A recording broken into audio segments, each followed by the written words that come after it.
تو اے اللہ اگر میں نے یہ سب کچھ تیری رضامندی حاصل کرنے کے لیے کیا تو ہماری اس مصیبت کو دور کر دے۔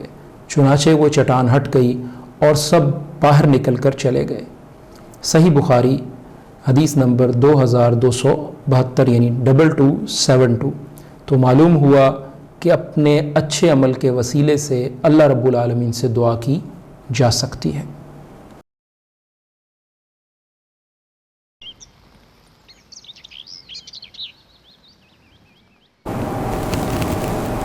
غار میں قیدی 3 افراد۔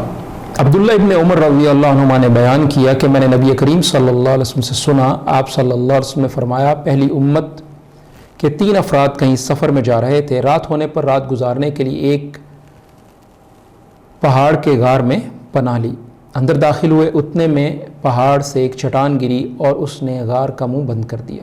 سب نے کہا اب اس غار سے تمہیں کوئی چیز نکالنے والی نہیں سوائے اس کے کہ تم سب اپنے اچھے اعمال کو یاد کرو اور اللہ تعالیٰ سے دعا کرو۔ اس پر ان میں سے ایک شخص نے اپنی دعا شروع کی، کہا اے اللہ میرے ماں باپ بہت بوڑھے تھے اور میں روزانہ ان سے پہلے گھر میں کسی کو بھی دودھ نہیں پلاتا تھا، نہ اپنے بچوں کو اور نہ اپنے غلام وغیرہ کو۔ ایک دن مجھے ایک چیز کی تلاش میں رات ہو گئی، جب میں گھر واپس ہوا تو میرے ماں باپ سو چکے تھے، پھر میں نے ان کے لیے شام کا دودھ نکالا، جب ان کے پاس لایا تو وہ سوئے ہوئے تھے۔ مجھے یہ بات اچھی معلوم نہیں ہوئی کہ ان سے پہلے اپنے بچوں کو یا اپنے غلام کو دودھ پلاؤں، اس لیے میں ان کے سرہانے کھڑا رہا، دودھ کا پیالہ میرے ہاتھ میں تھا، میں ان کے جاگنے کا انتظار کر رہا تھا یہاں تک کہ صبح ہو گئی۔ اب میرے ماں باپ جاگے، انہوں نے اپنا شام کا دودھ اس وقت پیا۔ اے اللہ اگر میں نے یہ کام محض تیری رضا کے لیے کیا تھا تو اس چٹان کی آفت کو ہم سے ہٹا دے۔ اس دعا کے نتیجے میں وہ غار تھوڑا سا کھل گیا مگر نکلنا اب بھی ممکن نہ تھا۔ رسول کریم صلی اللہ علیہ وسلم نے فرمایا پھر دوسرے نے دعا کی، اللہ میرے چچا کی ایک لڑکی تھی جو مجھے سب سے زیادہ محبوب تھی، میں نے اس کے ساتھ برائی کرنی چاہی لیکن اس نے انکار کر دیا۔ اس زمانے میں 1 سال قحط پڑا تو وہ میرے پاس آئی، میں نے اسے 120 دینار اس شرط پر دیے کہ وہ مجھ سے برا کام کرے، چنانچہ وہ راضی ہو گئی۔ جب میں اس پر قابو پا چکا تو اس نے کہا لا احل لک، میں تیرے لیے اس کو حلال نہیں کرتی، جائز نہیں کرتی کہ تم اس مہر کو بغیر حق کے توڑو۔ یہ سن کر میں اپنے برے ارادے سے باز آ گیا اور وہاں سے چلا آیا، حالانکہ مجھے سب سے زیادہ محبوب تھی اور میں نے اپنا دیا ہوا سونا بھی واپس نہیں لیا۔ اے اللہ اگر یہ کام میں نے صرف تیری رضا کے لیے کیا تھا تو ہماری اس مصیبت کو دور کر دے۔ چنانچہ چٹان ذرا سا اور کھسکی لیکن اب بھی اس سے باہر نکلا نہیں جا سکتا تھا۔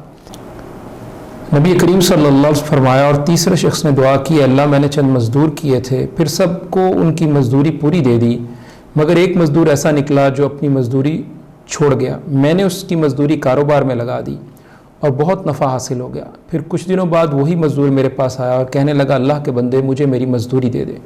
میں نے کہا یہ جو کچھ تو دیکھ رہا ہے، اونٹ، گائے، بکری اور غلام، یہ سب تیری مزدوری ہے۔ وہ کہنے لگا اللہ کے بندے مجھ سے مذاق نہ کر۔ میں نے کہا میں مذاق نہیں کرتا۔ چنانچہ اس مزدور نے سب کچھ لیا اور اپنے ساتھ لے گیا، ایک چیز بھی اس میں سے باقی نہیں چھوڑی۔ تو اے اللہ اگر میں نے یہ سب کچھ تیری رضامندی حاصل کرنے کے لیے کیا تو ہماری اس مصیبت کو دور کر دے۔ چنانچہ وہ چٹان ہٹ گئی اور سب باہر نکل کر چلے گئے۔ صحیح بخاری حدیث نمبر 2272 یعنی 2272۔